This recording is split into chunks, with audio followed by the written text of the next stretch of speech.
A paz do Senhor, amados irmãos, como é bom tê-los aqui neste primeiro passo desta jornada tão maravilhosa que é do nosso clube de leitura, Um Instante.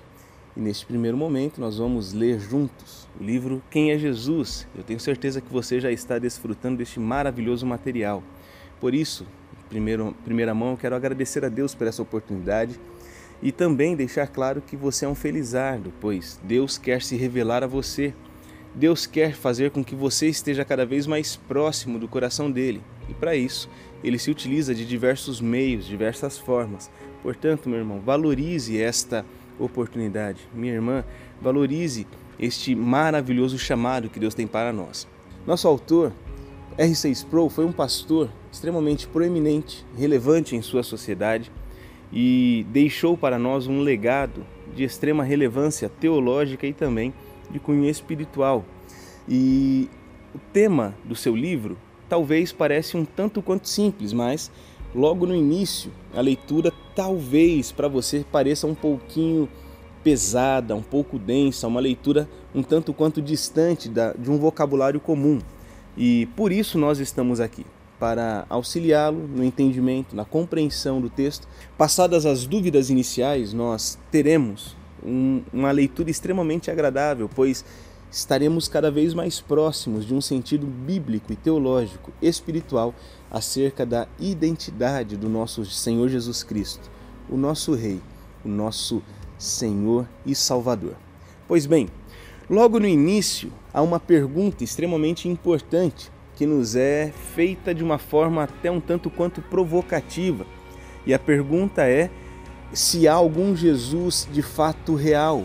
Por favor, se coloque em pé. Esta pergunta bastante provocativa do autor tem em mente uma discussão teológica que já nos acompanha há pelo menos 2 séculos. A partir do final do século XVIII surge na Alemanha o liberalismo teológico, que em suma, de maneira bem superficial, propõe ou pretende a leitura dos textos bíblicos sem os mitos e busca a historicidade dos textos, ou seja, aquilo que pode ser comprovado pela história, aquilo que pode ser comprovado pela ciência, pela sabedoria humana. E, obviamente, toda a perspectiva teológica a respeito de Cristo Jesus, por exemplo, a afirmação do apóstolo João de que Jesus é o próprio Deus, para o pensamento liberal, surge como uma espécie de opinião pessoal, não pode ser considerado como fato relevante para a proliferação do Evangelho. Para que você tenha noção, a teologia liberal, por meio de alguns expoentes como Bultmann, vai afirmar que a ressurreição de Cristo não foi conforme os apóstolos afirmaram, ou seja, dentre os mortos, de fato, Cristo ressurgiu em carne, voltou a viver. Esta proposta para eles é totalmente refutável, totalmente indesejável, porque isso não se pode comprovar. Então, a explicação para o pensamento liberal é que Jesus, no entanto, ressuscitou no coração dos discípulos, no coração dos apóstolos. Ou seja, de repente, eles se viram engajados novamente. Depois da morte, passado o período de choque, eles se viram impulsionados por uma ressurreição interior, uma ideia de que Jesus de fato agora vive dentro do coração deles, mas a perspectiva bíblica, a afirmação bíblica de que Jesus em carne ressuscitou e andou entre nós aqui por 40 dias é completamente descartada pela teologia liberal. Esta é uma das afirmações feitas e é contra isso que o R.C. Sproul ele se coloca para que nós tenhamos uma noção bastante adequada quando nós vemos diversos autores, diversos pensadores falando acerca de Cristo. E uma conclusão que ele chega, lá pela página 9 da sua introdução, é de afirmar que os eruditos, na realidade, nada mais do que fizeram a não ser encontrar alguém que lhe fosse igual, ou seja, eles pintaram um Jesus que fosse semelhante àquilo que eles são, àquilo que eles pensam, àquilo que eles creem. De uma certa forma, é uma crítica bastante interessante, porque o pensamento liberal acusava a igreja de inventar um Deus para si, em Jesus. E quando nós vemos que o pensamento liberal procura um Jesus histórico, e acaba por descobrir alguém que nunca existiu ou alguém sem nenhum tipo de relevância espiritual de fato, eles acabam fazendo exatamente a mesma coisa, produzindo uma liderança espiritual, uma mentoria conforme os seus próprios desejos, conforme a sua própria identidade. E isso é importante para que nós tenhamos uma reflexão mais profunda acerca de quem Cristo é que Cristo é indefinível.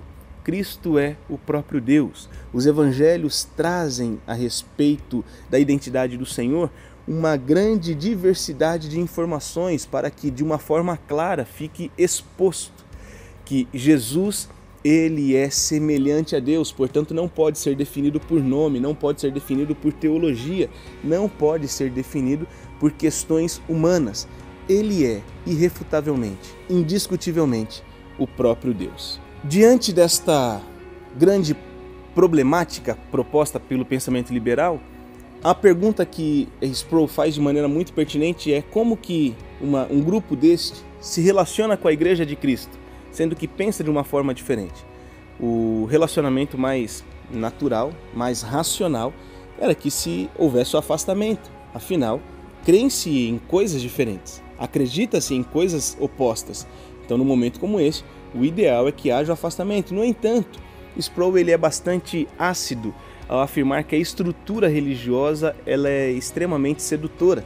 Então os liberais eles não vão sair da estrutura religiosa, mas vão tentar redefini-la, redirecioná-la para um pensamento extremamente racionalista, que é um risco que de fato a fé vem correndo no decorrer destes séculos que nós mencionamos. É interessante notar que em nosso Brasil, em nossa nação, o pensamento liberal ainda é relevante para alguns líderes, para algumas denominações.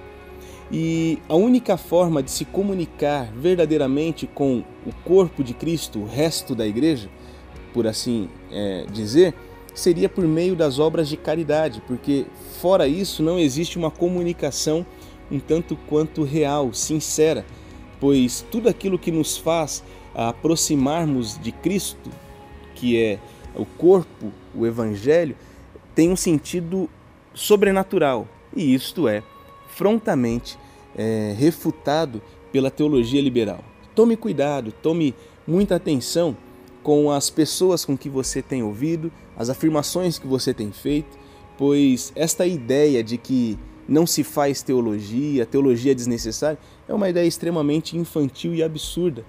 Mas afirmar também que teologia define Deus é igualmente infantil e absurdo. A teologia é o exercício humano de refletir acerca daquele que é eterno e, portanto, encontra diante de si as suas limitações, mas, apesar das limitações, existe a bondade de um Deus que quer se revelar. Isso é teologia e isto todos nós fazemos o dia inteiro, o tempo inteiro. Fale a respeito de Deus, teologia você estará fazendo. Pense a respeito de Deus, teologia, uma vez mais, você estará fazendo. A questão é, quais princípios você está obedecendo?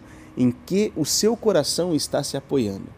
Além desta crítica com relação a não sair da estrutura religiosa e utilizá-la para a propagação de suas ideias, R.C. Sproul ele fala sobre o liberalismo de uma forma bastante intensa com relação à incredulidade. E aqui cabe uma explicação bem importante para nós. Incredulidade, de fato, é tido para Deus como algo ofensivo, porque a incredulidade se dá diretamente naquilo ou contra aquilo que Deus falou. Deixe-me explicar isso. Deus não tem problema nenhum com as dúvidas que nós temos, porque Deus conhece a nossa limitação, sabe que nós só conseguimos ver aquilo que os nossos olhos permitem. Por exemplo, em um dia de frio, você não consegue se imaginar sentindo o calor do sol novamente. Num dia de calor, você não consegue sentir um frescor da brisa de um dia intenso e de muito frio, porque nós somos limitados pelas nossas sensações, inclusive pelo aquilo que nós vemos.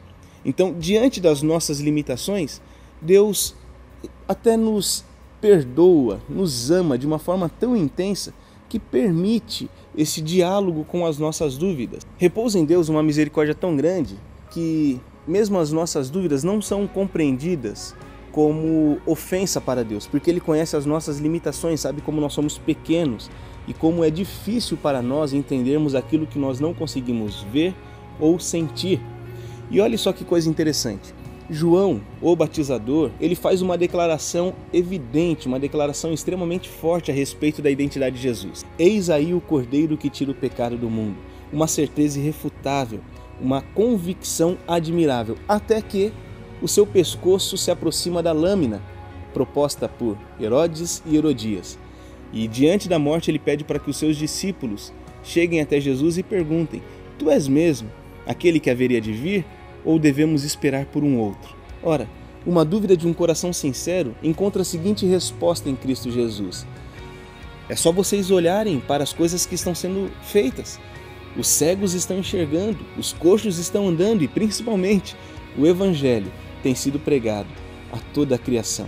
Isso é importante para nós entendermos que Deus não repele as nossas dúvidas, mas Ele rejeita prontamente a incredulidade, porque a incredulidade é a certeza, a convicção absoluta de que Deus é incapaz de cumprir o que Ele prometeu. E uma coisa interessante, Deus tem um relacionamento pessoal com sua palavra. Deus e sua palavra são um só. É isso que nós temos ali no capítulo 1 do Evangelho de João. Portanto, acreditar que Deus mentiu é acreditar que Ele é mentiroso. Portanto, fere a identidade do nosso Deus, a santidade do Eterno Pai. Para a Igreja de Cristo, Jesus é Deus.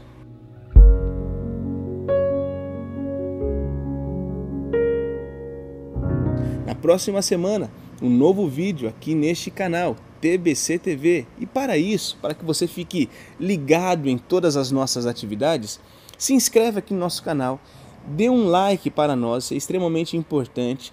Ative o sininho para que toda vez que nós tivermos um vídeo novo, você seja o primeiro a saber. Compartilhe com seus amigos, compartilhe com a sua família e vamos juntos crescer e prosseguir conhecendo ao Senhor, que é o nosso Deus, o nosso Pai.